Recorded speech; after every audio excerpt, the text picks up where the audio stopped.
Ako, si Domingo Zamora. Hindi ako mabuting tao. The court finds Domingo Zamora guilty of the murder of his sister, Joanna Zamora Pineda. Kasama ang notorious convict na si Domingo Zamora sa mga presong ililipat sa San Fabian Prison and Penal Farm, ang pinakamalaking prison island sa labas ng Metro Manila.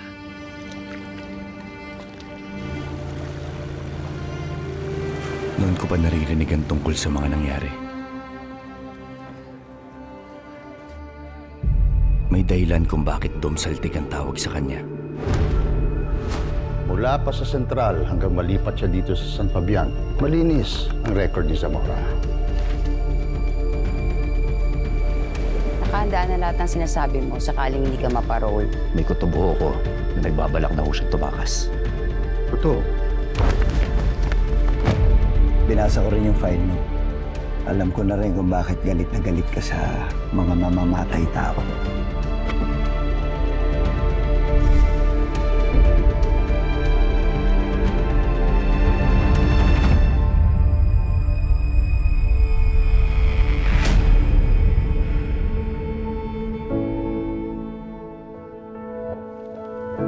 Hindi ito ang kulungan nasa isip mo. Tulungan natin sila. Sir, kayo ba, paano niyo nalalaman kung totoong nagbago na ho ang isang kriminal? Gusto ko lang hong sabihin na hindi ho masamang tao si Dom.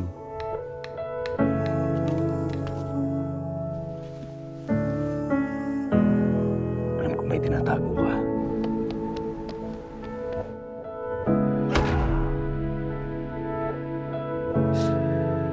Ako'y nandito. Alam ko na hindi ito posible. Pero bakit bumubuhos ang niebe? Kung bibigyan mo ang sarili mo ng pagkakataon, pwede ka lumaya. Ang tanong lang, kung anong klaseng tao ang lalabas sa kabilang dulo.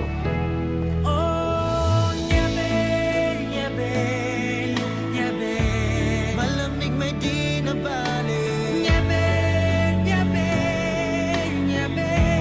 Basta't nandyan ka parating. Nalalamig ang bisig, may kaba sa aking dibdib. Marinig lang ang iyong tinig. Pwede bang tubuan ng kabutihan ang taong nagkasala? Niebe.